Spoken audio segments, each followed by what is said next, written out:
paling sering itu adalah Nabi Musa.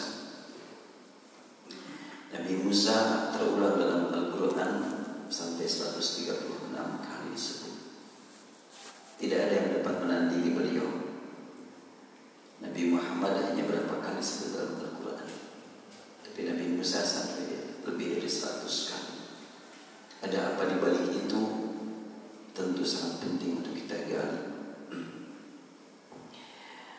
Dan Nabi Musa diperintah oleh Allah Subhanahu wa taala untuk menghadapi Firaun. Firaun disebut dalam Al-Quran berkali-kali. Ini memberikan gambaran bahwa Firaun bukan untuk satu zaman, tapi untuk selamanya sampai hari kiamat tiba. Hanya tentu namanya yang berbeda, sebutan yang berbeda, tapi isinya adalah sama. Dan Firaun bukanlah nama orang, tapi gelar pemimpin negara Mesir. Ada presiden, ada raja, ada kaisar, ada Kisra, ada Firaun. Makanya kalau orang Mesir menyebut Firaun itu biasanya dengan bentuk banyak Fara'ina, para Firaun. Dalam surat Al-Qasas disebutkan kehidupan Nabi Musa menghadapi Firaun. Sejak Nabi Musa belum lahir sudah menjadi musuh Firaun. Sejak sebelum lahir Firaun sudah sangat takut, hanya belum disebut namanya saja. Kisahnya mungkin sekian bapak-bapak ibu sudah mempelajarinya, tapi mungkin juga ada yang perlu digali kembali. Firaun adalah orang yang sangat sombong, angkuh, bekerja dengan kasar, semua orang takut menghadapinya. Dan Allah takdirkan Firaun ini memang gak pernah sakit-sakit, sehingga dipandang memang orang yang luar biasa. Dan Firaun sekali waktu bermimpi melihat api dari Baitul Maqdis yang menyengat dirinya, merasa panas dirinya dengan api tersebut. Mimpi itu ditafsirkan oleh para ahli mimpi pada zamannya, yang memang tafsirannya juga mengena, bahwa ahli tafsir pada waktu itu mengatakan, engkau wahai Baluka yang mulia akan digulingkan dari jabatan oleh seorang laki-laki yang lahir dari Bani Israel. Setelahnya mendengar kalimat itu, maka dia langsung mengeluarkan keputusan kefir, bukan kepres. Keputusan Firaun entah nomor berapa, menyatakan semua anak laki-laki yang lahir mulai sekarang dari Bani Israel bunuh. Tentunya para petugas sami'na wa ata'na mencatat siapa-siapa saja ibu-ibu dari Bani Israel yang dalam keadaan hamil. Catat, Pak RT catat tuh, RT RW melaporkan, RT saya ada sekian banyak ibu, periksa nanti anaknya laki-laki apa perempuan. Bila laki-laki bunuh, laki-laki bunuh. Selanjutnya berlangsung sekian lama keputusan itu dilaksanakan, muncul kekhawatiran dari penasihat spiritual Firaun, menyampaikan permohonan, wahai Firaun, kalau sekiranya semua anak laki-laki dari Bani Israel dibunuh, terus siapa yang akan dapat kita kerjakan untuk mengolah pertanian, peternakan? Kita kan mengandalkan tenaga mereka. Akhirnya dia rubah keputusan. Baik kalau begitu, setahun dibunuh, setahun biarkan hidup, setahun dibunuh, setahun biarkan hidup. Dan Allah punya skenario yang sangat luar biasa. Uniknya yang membuat kita harus semakin yakin kepada Allah. Ketika sudah diusulkan demikian, maka Fir'aun berkata, baik, setahun dibunuh, setahun dibiarkan hidup, setahun dibunuh, setahun dibiarkan hidup. Nabi Musa pada waktu itu belum lahir, sudah dijadikan musuh Fir'aun. Kenapa? Karena Allah punya program bahwa Nabi Musa lahir pada tahun terkena keputusan harus dibunuh. Namun Allah menghendaki lain. Ketika ibunya Nabi Musa dalam keadaan hamil, enggak kelihatan hamil. Entah terlalu gemuk atau terlalu kurusnya gitu. Sehingga masyarakat kita nggak tahu kalau si ibu ini hamil. Pas lahir tidak terdengar keluar tangisan bayi. Allah juga yang memang mengatur. Maka setelahnya lahir, tetap sang ibu merasa khawatir. Bagaimana cara menyelamatkan bayiku?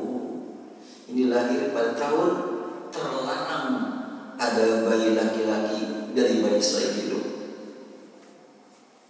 Tapi Allah takdirkan ketika anak itu nangis juga masyarakat tidak dengar. Tapi tetap bimbang ini bagaimana di suatu saat akan ketahuan juga. Datanglah perintah dari Allah kepada ibunya Musa. Di dalam surat Al-Qasas ayat 7 Allah berfirman, wa awhayna ila ummi Musa an ardi'ihi fa idza khifti 'ani farqi fil yammi wa la takhafi wa la tahzani inna raddu ilaik wa ja'iluhu minal mursalin. Allah Subhanahu wa taala menegaskan, menurunkan wahyu kepada ibunya Musa. Yang dimaksud wahyu di sini bukan wahyu kenabian kerasulan yang menjadi syariat untuk umat, bukan. Tapi wahyu di sini langsung bimbingan Allah Subhanahu wa taala untuk seorang ibu yang baru melahirkan anak laki-laki. Jadi kalau begitu, kata wahyu tidak selalu berhubungan dengan kenabian kerasulan. Bahkan binatang pun ada yang dapat wahyu. Binatang serangga juga ada yang dapat wahyu. Wa auha ilan nahli an ittakhidhi minal jibali buyutan wa minasy syajari wa mimma ya'rishun. Allah memberikan wahyu kepada lebah untuk bikin sarang dengan 3 tahapan. Ittakhidhi minal jibali buyutan wa minasy syajari wa mimma ya'rishun. Lebah itu ada yang hidup di gunung, bikin sarang di gunung. Ada yang hidup di pohon-pohon, mungkin pohonnya ada di dekat Grand Sharon. Mungkin juga di rumah-rumah. Makanya kualitas madu juga bertingkat ya.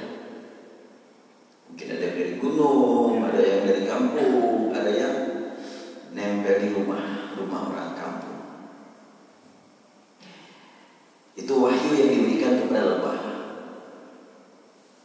Saya masih ingat dulu waktu belum lama pulang ke Indonesia, saya diminta untuk isi acara, dan sebelum saya ada seorang ustaz pembimbing para pemuda di tempat itu. Ustaz tersebut menyampaikan tausiah dengan mengatakan kita yang harus menjadi rasul-rasul. Kita itu sudah diberi wahyu. Kaget juga saya bilang mendengar kalimat itu. Kita sudah diberi wahyu. Nah, apa maksudnya di si Ustaz? Akhirnya sudah dia pulang, saya dikasih waktu untuk berbicara. Saya katakan Rasul dalam ilmu bahasa artinya utusan. Kalau umpamanya ketua DKM Al-Mujahadah ngirim utusan itu Rasul. Rasul Masjid Al-Mujahadah, tapi bukan Rasulullah. Atau umpamanya kita mengutus seseorang, itu Rasul kita. Ya secara bahasa boleh disebut Rasul. Wahyu bagaimana? Wahyu juga, lebah juga dapat wahyu, tapi bukan wahyu syariah. Itu sajalah, supaya saya waktu itu ngomong jangan sampai tampil bertentangan, tetapi meluruskan dengan bahasa yang mudah-mudahan bisa dipahami oleh mereka. Ada wahyu dalam artian syariat, ada nabi dalam keadaan bahasa syariat, ada rasul ya, rasul bahasa syariat, rasul wahyu bahasa syariat beda dengan rasul menurut ilmu bahasa secara umum. Wa auha ila nahli wa auhayna ila ummi Musa an ardi'i. Kami berikan wahyu kepada ibunya Musa. Apa wahyu yang diterima oleh ibunya Musa? An ardi'i, segera kasih ASI anak kamu. Berarti memang ASI sudah disebutkan sejak zaman dahulu sebagai konsumsi yang sangat-sangat berguna bagi bayi yang tiada tandingannya. Ya, nanti akan diperjelas oleh dokter yang ahlinya. Di sini banyak dokter sebenarnya. Jelas bahwa ASI tidak dapat ditandingi oleh makanan, minuman, produk manusia. Untuk bayi yang baru lahir itu kasih dulu ASI secukupnya. Terus setelah itu harus bagaimana ya Allah untuk menyelamatkan anak ini? Allah berfirman, "Fa idza khifti 'alaihi", engkau merasa takut, khawatir kepada anak kamu, khawatir dibunuh, dibantai, ketahuan oleh pihak luar, fa'alqihi fil yam, lemparkan anakmu ke ombak yang di sungai itu. Lemparkan ya Allah. Iya, lemparkan. Aduh, gak tega aku katakan lemparkan demi keselamatan anak kamu. Ya, seorang ibu jangankan melemparkan anak ke atas air yang sedang bergelombang begitu, meninggalkan saya di tempat yang kurang aman pasti tidak akan mampu. Ini harus lemparkan lagi. Pelan-pelan aja simpan, enggak lemparkan. Ya gimana caranya nanti tenggelam? Bikin dulu peti. Anak disimpan di peti sehingga terapung di peti. Rasio digunakan juga, tapi tidak mengandalkan rasio. Akal digunakan, tetapi tidak cukup hanya dengan menggunakan peti. Sebab ini akan terapung dibawa kemana oleh air. La haula wala quwwata illa billah. Sangat berat sekali. Tapi karena perintah dari Allah Subhanahu wa taala, maka si ibu sami'na wa ata'na. Ini artinya bahwa ibunya Musa orang bertauhid. Dan Nabi Musa ini disebut oleh para ulama Al-Quran sebagai min a'zamir rusul Bani Israil. A'zamir rusul Bani Israil. Seorang nabi, seorang rasul yang paling agung yang lahir dari keturunan Israel. Bani Israel itu kan keturunan Israel ya. Siapakah Israel? Israel itu adalah Nabi Yakub. Cuma kadang-kadang kita suka mendengar seorang pemuda yang sedang semangat berjuang ketika menyebut Israel, Israel laknatullah alaihi. Israel semua terkutuk, jangan didoain terkutuk Israel, jangan. Israel itu Nabi Yakub. Yang jahat itu sebahagian Bani Israel. Ini perlu diluruskan ya. Ya tapi dia maksudnya enggak ke sana. Ya mudah-mudahan Allah memberi niat saja. Tidak hanya lisan. Kalau lisan bahaya, itu mengatakan laknatullah ala Yakub, bahaya. Yakub tidak terkutuk. Beliau adalah ayahnya Yusuf, ayahnya Benyamin, ayahnya keturunan sekian banyak nabi. Dari mulai Musa, Yusuf, Musa, kemudian Zakaria, Yahya, Nuh, Harun. Itu semuanya keturunan Yakub semuanya. Bahkan Daud, Sulaiman juga keturunan Yakub. Bani Israel banyak sekali melahirkan para nabi. Makanya Al-Quran menyebutkan ya Bani Israel udhkuru ni'mati allati an'amtu 'alaikum wa anni faddaltukum 'alal 'alamin. Wahai Bani Israel, ingat akan karunia yang kucurahkan kepada kalian dan aku angkat kalian di atas seluruh alam. Ini Bani Israil itu sudah disebut dalam Al-Quran, di atas seluruh alam kedudukannya. Cuma kedudukan di dunia ya, bukan kedudukan di akhirat ya. Kedudukan di dunia Bani Israil di atas seluruh alam. Dengan apa mereka diangkat? Dengan banyaknya nabi, dengan banyaknya rasul, bukan dengan teknologi yang canggih, sains yang maju, kekuatan militer yang hebat, kemajuan ekonomi yang mengagumkan, bukan. Tapi itu yang sering diangkat. Bahkan sampai saya beberapa hari kemarin saya mendengar seorang ulama Timur Tengah menyatakan bahwa yang dimaksud dengan aku mengangkat kamu hai Bani Israil di atas alam, dia langsung kasih catatan pada zamannya. Pada zamannya. Saya nggak paham. Walaupun ulama Timur Tengah, ya bisa saja tidak tepat. Yang tepatnya kan Quran, sabda Rasul pasti tepat. Kalau yang namanya manusia di bawah Rasul, kalimat-kalimatnya adalah istilah para ulama terdahulu, kullu qawli yukhadu wa yutrak illa al-ma'sum. Setiap ucapan boleh diterima, boleh ditolak kecuali ucapan Rasul. Ya termasuk ulama tafsir tidak mutlak 100% pasti benar. Bisa saja ada kekurangan dan terbukti antara satu ulama dengan ulama yang lain berbeda pandangan, itu menunjukkan memang tidak dijamin 100% benar. Namun kita sebagai orang yang memang tidak tahu cara menilai mereka, ya udah kita hormati semuanya, kita hargai semuanya. Tapi yang benar yang mana? Kalau pemain kita bandingkan 4 ulama madhab dari mulai Hanafi, Maliki, Syafi'i, Hambali radhiyallahu anhu, mana yang lebih tepat? Gak usahlah capek-capek mikir-mikir menilai mereka. Siapa sih kita di hadapan mereka? Mereka adalah ulama-ulama besar. Baik, kembali kepada yang tadi. Seorang ulama Timur Tengah saya lihat kemarin di YouTube, dia mengatakan Bani Israil diangkat pada zamannya. Pada zamannya enggak juga. Apalagi pada zaman Fir'aun justru tertekan. Kekuatannya diintimidasi. Bahkan sebut-sebut orang-orang yang lahir dari Bani Israil, laki-laki dibantai semuanya dan tidak berdaya, berarti kan lemah. Secara ekonomi jelas tertindas, mana mungkin bisa mengalahkan orang yang lain.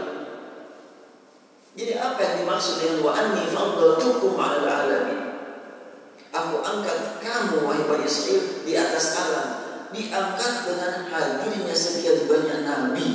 Kan di atas alam, bukan di atas manusia. Kalau diangkat sebagai manusia termulia, itu lain. Ini di atas alam, berarti Bani Israil kedudukannya lebih tinggi daripada langit dan bumi, di atas alam.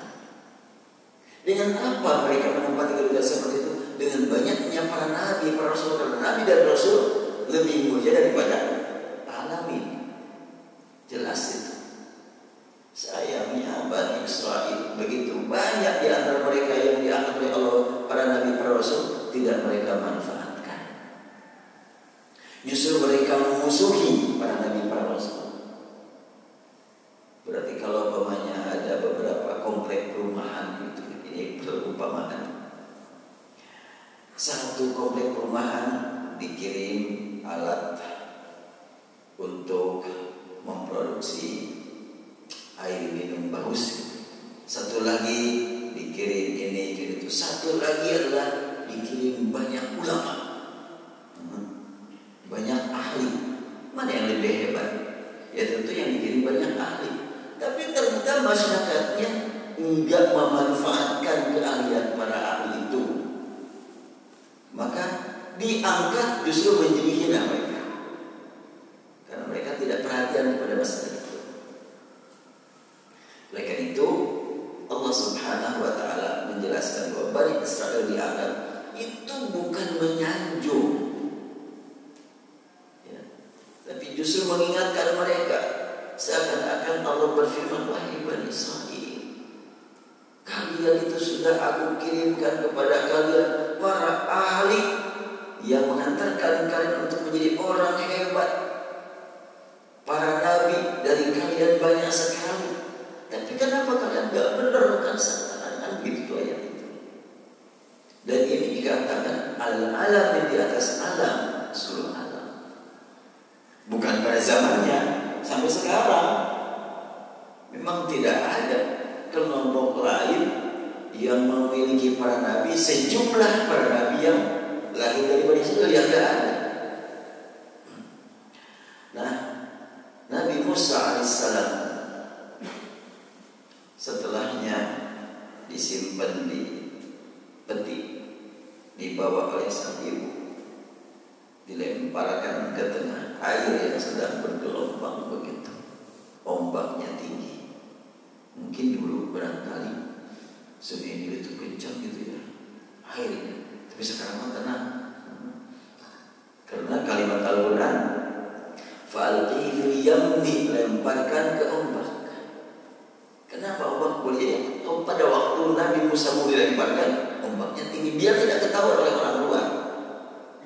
Wallahu a'lam, itu semuanya adalah Allah yang atur. Jelas ketika sang ibu mendengar kalimat itu dari Allah Subhanahu wa ta'ala, gimana caranya ya melempar, gak tega. Tapi Allah tegaskan, la takhafi, jangan kau takuti akan keselamatan anakmu, selamat anak kamu. Tapi gak sanggup ya Allah, aku sedihlah berpisah dengan bayi terapung di atas air yang begitu bergelombang. Jangankan seperti itu, ditinggal sebentar saja di luar rumah, gak sanggup. Bagaimana kalau dibiarkan di air? Luar biasa beratnya. Tapi Allah tegaskan, la takhafi wa la tahzani. Bagaimana ya Allah bisa tidak sedih aku kalau namanya jauh dari anak? Maka Allah tegaskan, inna radduhu ilaik, aku akan mengembalikan anakmu kepada kamu nanti. Inna, pakai inna, kami dengan kekuasaan, dengan keagungan, dengan keperkasaan kami. Jangan kau ragu-ragu, wahai hambaku, akan dikembalikan anakmu kepada pangkuan kamu. Inna raddu ilaik wa ja'iluhu minal mursalin. Dan bukan sekedar engkau bisa ketemu lagi dengan anak, tetapi anakmu adalah calon rasul. Nanti akan tampil sebagai rasul, bukan sekedar rasul, tapi rasul yang memiliki kedudukan istimewa yang disebut dengan ulul azmi. Ulul azmi itu artinya adalah orang yang betul-betul memiliki niat dan semangat yang kuat, yang tidak pernah terganggu dengan kondisi dan situasi. Ulul azmi min ar-rusul, ada 5 ulul azmi.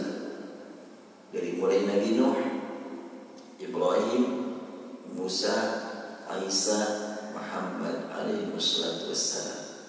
5 orang ulul azmi. Mudah menghafalnya, M-I-M-I-N atau N-I-M-I-M, Minim atau Mimin tersalah. Bagi yang punya keluarga namanya Mimin, ingat. Dari akhir Muhammad, Isa, Musa, Ibrahim, Nuh. Dari awal Nuh, Ibrahim, Musa, Isa, Muhammad. Itu adalah ulul azmi. Dari 5 ulul azmi diangkat 2 orang menjadi uswatun hasanah, Ibrahim dan Muhammad alaihi wassalatu wassalam. Dari 2 uswatun hasanah diangkat menjadi penyebar rahmah lil alamin. Itulah Nabi terakhir Muhammad sallallahu alaihi wasallam.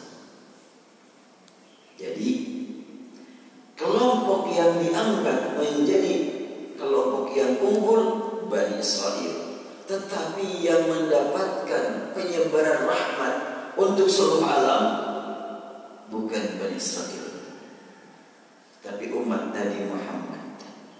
Karena Nabi Muhammad penyebar rahmat untuk seluruh alam.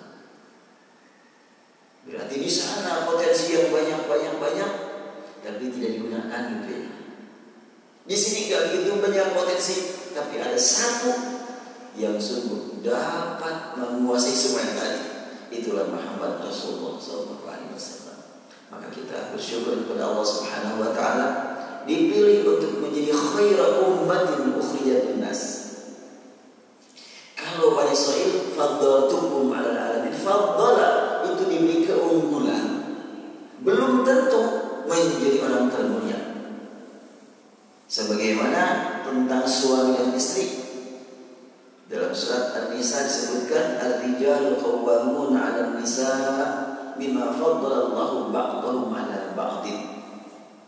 Laki-laki bertugas untuk mengayomi kaum wanita, bertugas untuk meluruskan yang bengkok-bengkok dari kaum wanita, yang sering diterjemahkan pemimpin. Kalau disebut pemimpin lain konotasinya. Oh, laki-laki diatur yang menjadi pemimpin, wanita jadi bawahan semuanya. Kok diskriminasi sih? Padahal enggak begitu ayat berbunyi. Qawwamun, bukan ru'asa. Qawwamun itu apa artinya? Bertugas untuk meluruskan yang bengkok-bengkoknya. Kenapa? Karena kaum pria diberi oleh Allah bekal akal di atas perasaan. Wanita diberi oleh Allah bekal perasaan di atas akal. Semuanya di atas ya. Jangan disebut di bawah. Kalau di bawah kan menghina. Dasar laki-laki kurang perasaan, gak enak gitu dengannya. Di balik dasar perempuan kurang akal, gak enak. Tapi kalau laki-laki akalnya di atas perasaan, wanita perasaannya di atas akal. Jadi kalau begitu sama-sama saling memerlukan dan sama-sama saling diperlukan, sehingga kerjasama. Nabi Musa alaihissalam setelahnya terapung di atas air, dilepas oleh sang ibu, nangislah ibu terus-terusan, merasa kehilangan yang sangat berharga dalam segala-galanya, sehingga disebutkan dalam ayat pada ayat berikutnya, wa asbaha fu'adu min Musa fariqa. Musa setelahnya terapung demikian beberapa hari atau beberapa jam, Allah alam, tidak disebut dalam Al-Quran. Ternyata langsung berlayar, langsung jalan di bawah air, mengikuti arus air sampai ke pinggir. Ternyata ditemukan peti tersebut oleh seorang dari keluarga Fir'aun. Itu yang ditakuti. Faltaqatahu alu Fir'auna, ditemukan oleh keluarga Fir'aun. Dan yang dimaksud dengan keluarga tentu banyak makna ya. Keluarga besar Masjid Al-Mujahadah, kan tidak mesti ada hubungan darah kan. Keluarga Fir'aun juga keluarga besar Fir'aun, mungkin ada yang berhubungan dengan hubungan darah, ada yang enggak. Faltaqatahu alu Fir'auna, ditemukan oleh keluarga Fir'aun.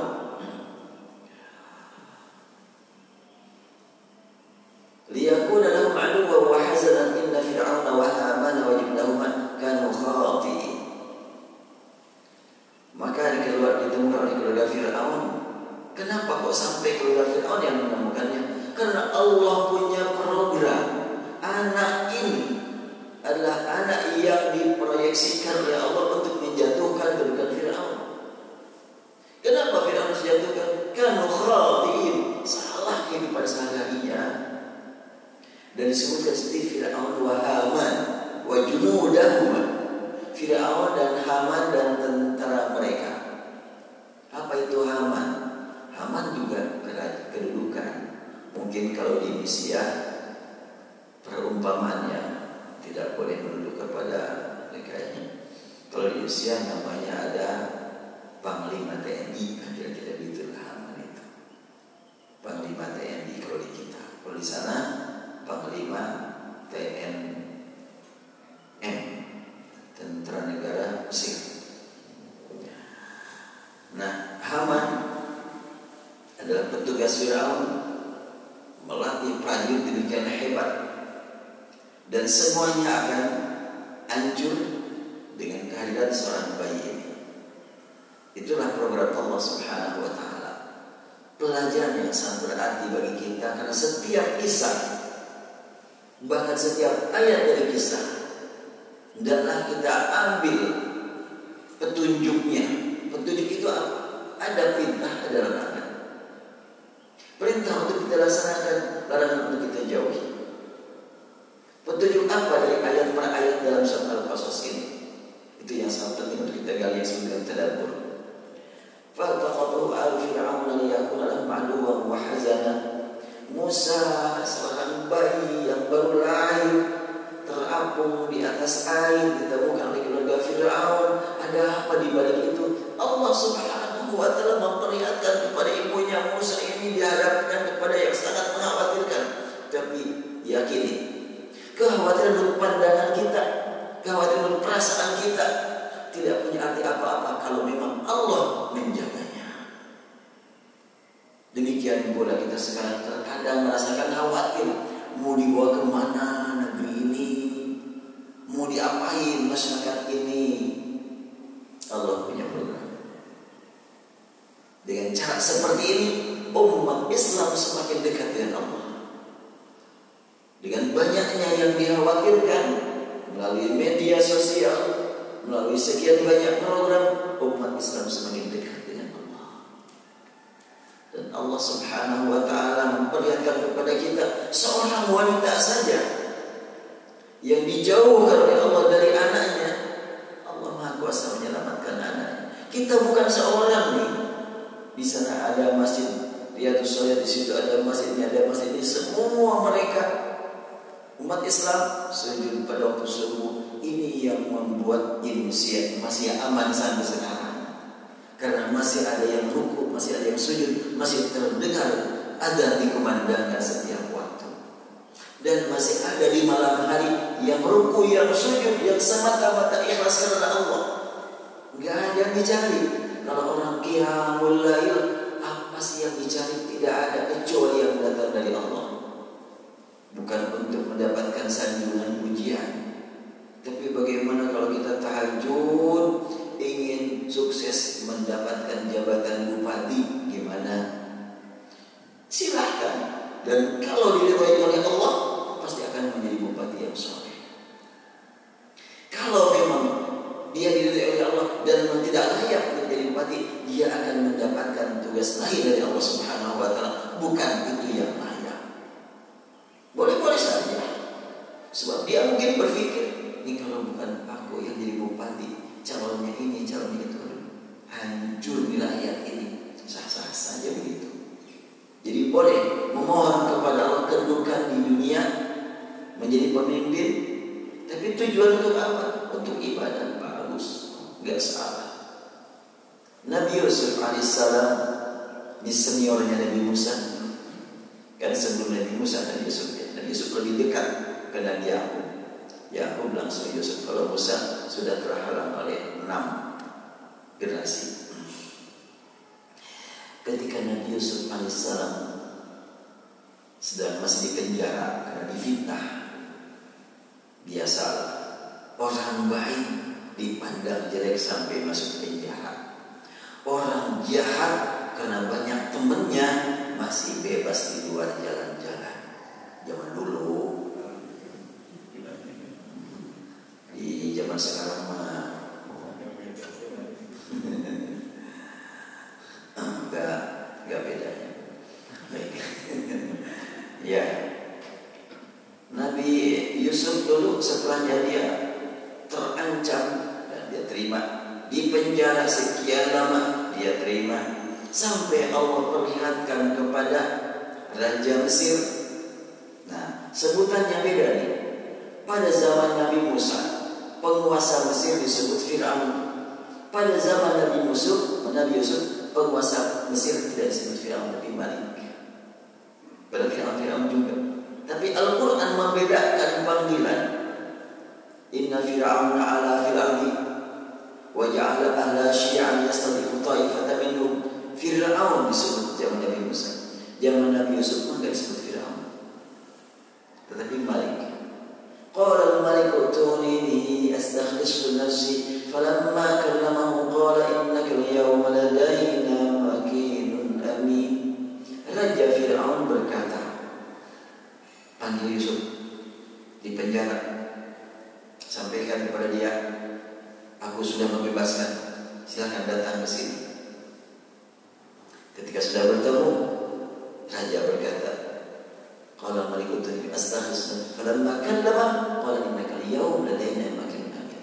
Kini engkau wahai Yusuf, tidak ada lagi yang harus engkau hadapi kecuali balasan dari aku sebagai bukti rasa terima kasih. Ini tempat tinggal buat kamu tempati, ini cukup buat kamu makan, buat kamu nikmati, segalanya sudah disiapkan buat kamu. Engkau berbahagia, sukses bersama aku, aman, enggak akan ada yang mengganggu kamu. Silakan nikmati tempat ini. Yusuf berkata, enggak, aku enggak mau gitu. Enggak, kenapa? Aku masih hidup harus berbuat, harus capek. Ngapain di dunia? Santai-santai, nanti diancam dengan penderitaan di akhirat. Lebih baik sekarang capek, nanti istirahat. Siapa yang mau istirahat di akhirat, capek-capeklah sekarang. Siapa yang memang tidak mau capek sekarang, siap-siap capek nanti. Maka Yusuf berkata, ij'alni ala khazainil ardi inni hafizun alim. Aku mau dikasih tugas. Tugas apa? Tugas yang paling berat. Sebagaimana engkau ketahui bahwa Mesir aman dari ancaman pairit, ancaman kekeringan, ancaman kelaparan, dan itu ada hubungan dengan ucapanku, menafsirkan tafsir mimpimu. Maka engkau percaya aku hafizun, aku jujur, alimun, aku punya ilmu. Serahkan urusan keuangan, biar aku yang mengelola.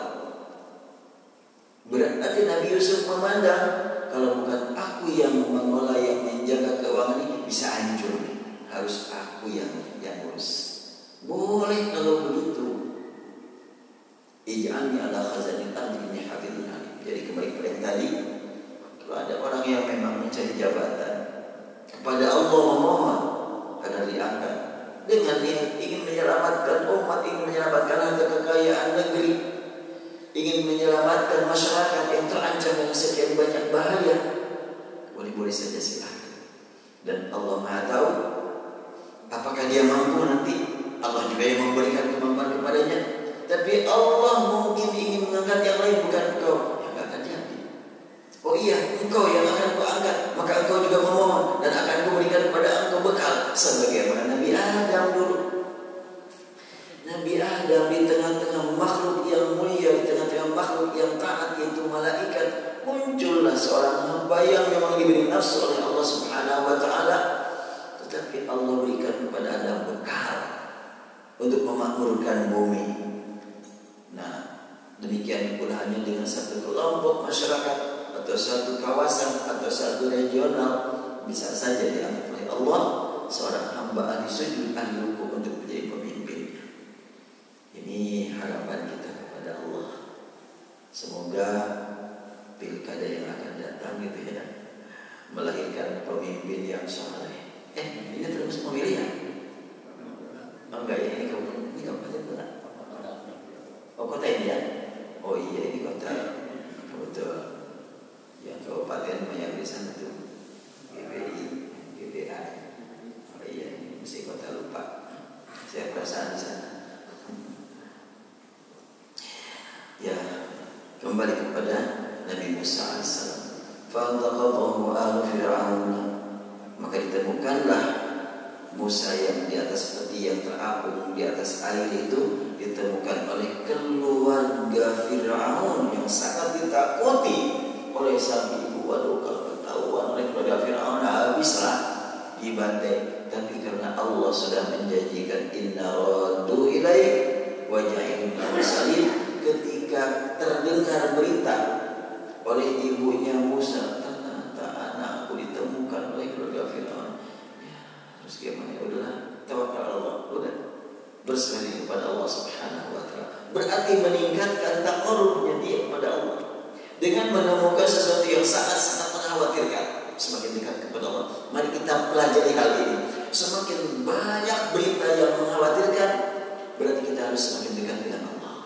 Itu perintah dari kalimat faltaqatahu al-Fir'aun. Berarti kita harus semakin yakin kepada Allah saja sudah. Jangan lagi kita mengandalkan usaha kita. Usaha kita lakukan hanya melaksanakan perintah. Tapi yang menentukan hasil adalah yang memberi kemampuan kepada kita untuk berusaha. Ya, kalau umpamanya para dokter mengobati pasien, tentu melaksanakan perintah dari Allah. Pasien datang ke dokter, kalau sama-sama mukmin, dokternya mukmin, pasiennya mukmin, karena jamaah masih dalam jahadah semuanya. Ya, jamaah masih semuanya.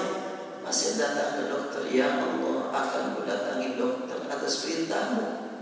Tadawu fa inna likulli da'in dawa'an. Berobatlah kamu karena setiap penyakit ada obatnya. Tapi yang menyembuhkan bukan obat, bukan dokter, Engkau ya Allah. Tapi aku akan berobat atas perintahmu. Jadikan langkahku menuju dokter sebagai ibadah. Subhanallah. Sehingga sebelum mendapatkan kesembuhan sudah dapat nilai dari Allah. Sampai mendapatkan kesembuhan, akhirnya dia terpanggil untuk meningkatkan rasa syukur, bertambah lagi amal ibadah. Dokter pun berkata begitu dalam hatinya, ya Allah, Kau berikan kepadaku ilmu kedokteran. Ya Allah, Engkau datangkan kepadaku pasien yang harus aku obati. Ya Allah, tidak ada yang berkuasa menyembuhkan pasien kecuali Engkau, dan aku akan memberikan obat sesuai dengan ilmu yang Engkau berikan kepadaku. Karena itu ketika disampaikan diberikan resep kepada pasien, maka dokter pun berkata, ya Bismillah, ini resepnya, ini obatnya. Maka pasien pun berkata, dokter bilangnya begitu, saya pun nanti minum obat harus Bismillah, hanya dengan nama Allah. Maka ibadah terus kan, berarti sakit. Kalau Rasulullah menegaskan seseorang terkena penyakit itu dapat menghapuskan dosanya. Kalau memang ridho dengan penyakit itu, penderitaan mengantarkan kita lebih dekat dengan Allah. Faltaqatahu al-Fir'auna liyakuna lahum aduwwan wa hazana. Nah, jelas sekali.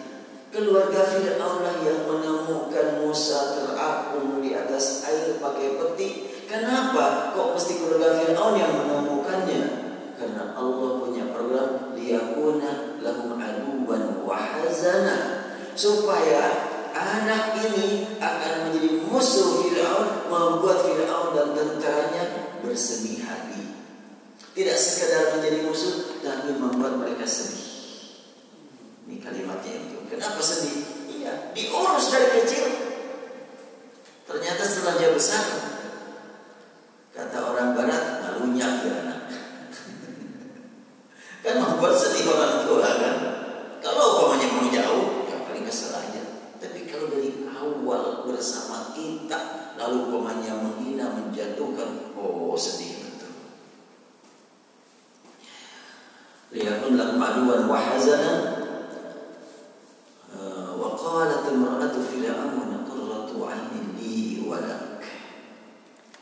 Ketika Fir'aun sudah berada di tempat singgasana yang sangat mewah, kemudian datang keluarga Fir'aun membawa peti dan disambut oleh istri Fir'aun. Karena itu ada bayi, maka istri Fir'aun sangat bahagia menemukan bayi. Fir'aun kaget, ada bayi, ya bunuh dong. Kata perempuan Fir'aun, jangan dibunuh anak ini. Kenapa? Jangan-jangan dia dari Bani Israel. Kalau lihat wajahnya ini wajah Bani Israel ini, bantai, habisin. Perempuan Fir'aun meyakinkan Fir'aun untuk supaya tidak membunuhnya. Siapa ini perempuan ini? Perempuan ini disebutkan dalam Al-Quran, wa qalat imra'atu Fir'aun. Imra'atu Fir'aun, imra'ah itu wanita. Kalau istri zaujah. Zauj itu pasangan. Fir'aun dengan wanita ini tidak berpasangan, walaupun status sosial istrinya Fir'aun, tetapi hakikatnya di hadapan Allah dia bukan istrinya. Makanya Al-Quran menyebutkannya tidak zaujah, beda dengan Adam dan istrinya. Wa qulna ya Adam uskun anta wa zawjukal jannah. Allah berfirman, kami firmankan kepada Adam, wahai Adam, silakan bersama istri kamu tinggal di al-jannah ini. Kalimatnya wa zawjuk. Nabi Muhammad dengan istrinya, ya ayyuhan nabiyyu qul li azwajik. Wahai Nabi, katakan kepada istri-istrimu. Azwaj tidak satu. Dokter Sigit satu istrinya. Pakai masih berbahaya nih kata saya. Jangan masih satu. Qul li azwajik. Nah, Nabi Muhammad dipanggil, wahai Nabi, katakan kepada istri-istrimu. Jangan diperpanjang lagi mah. Ya seperti itu.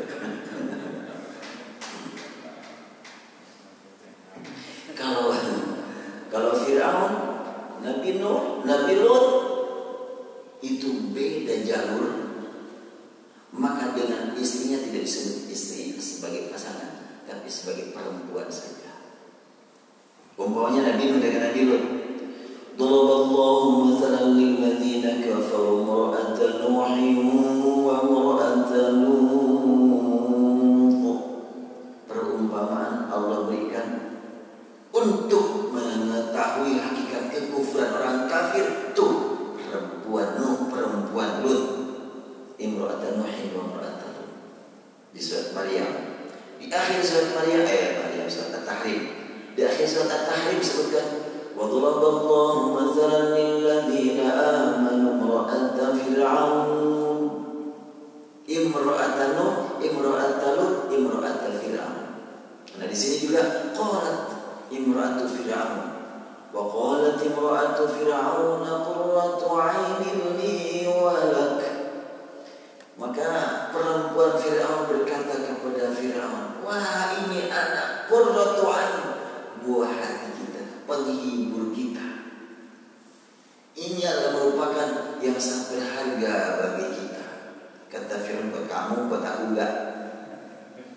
Iya deh, qurratu 'ainin li, bagiku ya bagiku, tapi buat kau juga sebenarnya. Tapi tetap Fir'aun enggak, aku nggak maunya sih membunuh dia. Mohonlah jangan dibunuh. Terus ngapain ada anak di sini? La taqtuluh, jangan kau bunuh dia. Asa ayyan fa'ana aw nattakhidahu waladan wa hum la yash'urun. Ya terus gimana, kita sudah mengeluarkan keputusan anak laki-laki dari Bani Israel pun. Kata perempuan Fir'aun, kan kita yang menguasai media sosial. Tergantung kita bagaimana cerita dibikin. Katakan ini anak kita, apa yang akan dibilang oleh rakyat? Selesaikan. Nattakhidahu walada, kita jadikan ini anak kita. Kalau tidak bisa dipercaya oleh mereka, ini kelahiran dari kita, ya kita angkat ini anak angkat kita. Mereka akan bisa berbuat apa-apa. Kan tergantung kita lah. Urusan media, yang mereka katakan salah pasti salah, yang saya katakan pasti benar, sudah selesai. Itu di negara tetangganya, bukan di kitanya. Iya. Kalimat yang qurratu 'aini wa lak, asa ayyan fa'ana aw nattakhidahu walada. Boleh jadi dengan keadaan anak yang ajaib ini ditemukan dengan peti di atas air, ini bermakna, bermanfaat buat kita. Kalau tidak juga bisa aman, katakan ini anak angkat kita. Nattakhidahu walada. Ya subhanallah, program Allah. Wa hum la yash'urun. Nah, ini kalimat Ini anak kita, beritakan kepada masyarakat, dan mereka tidak akan tahu siapa sebenarnya anak ini. Tergantung bagaimana kita menyampaikan. Wa asbaha fuadu ummi Musa fariga. Nah, pada waktu anak sudah berada di pangkuan perempuan Fir'aun, ibunya Musa bagaimana di rumah? Oh, betapa beratnya, kesepian. Gimana keadaan anakku? Dengar-dengar ada di istana. Ya udahlah, tawakal Allah. Mau apa lagi? Bimbingan buat kita manakala kita menghadapi sesuatu yang sangat mengkhawatirkan. Tingkatkanlah haula wala quwwata illa billah. Segala-galanya kekuatan Allah yang mengatur. Hanya daya upaya Allah yang mengatur. Kekuasaan Allah yang mengatur. Jangan mengandalkan otak, perasaan kita. Wasma'il wa asfafa Musa fariqa in kadat la yublatubdi bi laula ajratna ala qalbiha takuna minal mu'minin. Ibunya Musa mendengar anaknya berada di istana. Aduh, datang wae gitu, memperkenalkan diri aku ibunya. Oh jangan, bahaya. Iya, tapi gimana? Itulah berontak dalam hatinya. Tapi Allah punya aturan lain. Allah punya skenario. Biasa pada zaman dulu ketika ada bayi di pejabat tinggi, banyak ibu-ibu yang ingin menjadi buruh menyusui. Lebih lagi ini anak ditemukan di atas air, nggak ada ibunya. Apakah ini adalah anak haram? Jelas bukan. Di kita zaman sekarang ini suka ditemukan ada anak dibuang di tempat sampah ya. Ya Allah, ini rumah sakit Al-Islam itu ternyata beritahu ini sudah berapa kali rumah sakit Islam mengurus bayi yang tidak jelas ayah ibunya. Ada lagi yang datang, ibunya kabur, udah gak datang lagi. Nah tadi jelas ini ada petinya. Berarti ibunya itu masih ngendingan lagi tuh. Dijaga anak pakai peti, bukan dibuang di tong sampah. Nah kemudian sang ibu mendengar berita ada di sana. Maka ibunya Musa berkata kepada kakaknya Musa, tetehnya Musa, wa qalat li ukhtihi qussi. Teh, adik kamu lihat dong di sana. Ya gimana caranya? Ya gimana aja terserah kamu. Untuk bikinin bola-bola biar aku sambil jualan bola-bola di sana nyesok. Kira-kira begitu, pura-pura. Nah, lalu mendengar, mencari berita bagaimana keadaan adikku. Ternyata adiknya yaitu Musa sedang dikerumuni oleh ibu-ibu yang ingin menjadi buruh menyusui. Dikasihkan ke ibu ini, anak nolak. Kasihkan ibu ini, anak nolak. Kepada semua ibu, anak itu nolak. Enggak mau mengisap asi dari ibu-ibu yang sudah berjajar di situ. Akhirnya si perempuan tadi langsung mendekat. Bapak-bapak, ibu-ibu, boleh saya menawarkan kepada kalian semuanya untuk ngurus bayi ini? Apa nak? Saya kenal dengan satu keluarga yang ahli di bidang ngurus bayi. Pastilah dia mau sama ibu-ibu di sana. Di mana itu? Sebutkanlah. Gak jauh lah dari Masjid Al-Mujahadah itu. Maka ya boleh kalau gitu. Akhirnya si anak langsung pulang ke ibunya. Ma, Musa aku lihat dia disusui gak mau nerima. Semua asik, semua ibu-ibu yang ditolak, dia tetap aja nangis. Tapi aku bilang ada keluarga yang bersedia. Gimana Mak? Ya bagus. Ya sampaikan. Akhirnya datang ke istana. Tolong bawa aku ikut ke sini. Mak disuruh ke sana. Sampaikan ke istana. Aku sibuk di rumah, bawa aja bayi ke sini. Itu ceritanya begitu. Akhirnya sampaikan, betul Betul, siap ibu, di kampung aku, bawa aja bayinya ke sana. Akhirnya perempuan Fir'aun langsung mengantarkan bayi tersebut. Ya tentu beliau adalah akhirnya mendampingi, mungkin yang bawa siapa, tapi perempuan Fir'aun yang langsung antar. Sampai nempel ke ibu tersebut, langsung si bayi memang ke ibunya. Betul-betul sudah lapar, lahapnya dia menyusut. Akhirnya bahagia tak terhingga dirasakan oleh perempuan Fir'aun. Wah, bagus, terima kasih deh ya. Kau sudah mengusulkan untuk dibawa ke sini. Nih, buat jajan kamu, kira-kira begitunya. Nah, ibu mau gaji berapa untuk menyusui ini? Sebab ibu-ibu yang datang ke sana tidak ada yang bisa terima oleh bayi ini. Engkau bisa terima, mau gaji berapa? Ya terserah berapa aja lah. Akhirnya istana Fir'aun langsung menetapkan gaji untuk si ibu menyusui Musa, emang ibunya. Jadi begitulah skenario dari Allah Subhanahu wa Ta'ala. Menghadapi bahaya yang sangat luar biasa menakutkan, ternyata dibuat oleh Allah sangat unik. Anak aman dari ancaman pembunuhan, anak sampai bisa berada di tempat Fir'aun, dan lebih dari itu anak bisa disusui oleh ibunya. Lebih dari itu si ibu menyusui anaknya digaji oleh musuh. Subhanallah. Tidak mustahil kalau Allah menghendaki, ketika kita menghadapi sekian banyak hal yang ditakuti, yang dikhawatirkan negeri ini, dengan taqarrubnya bapak-bapak di sini kepada Allah Subhanahu wa Ta'ala, jangan sampai dianggap resolusi apa artinya buat negeri.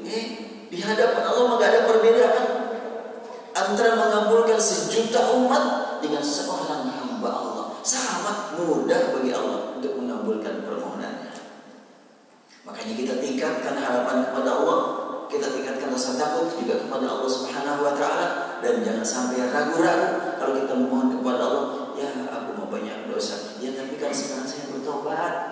Ya aku mau bukan ahli ibadah, tapi kan sekarang saya sedang beribadah.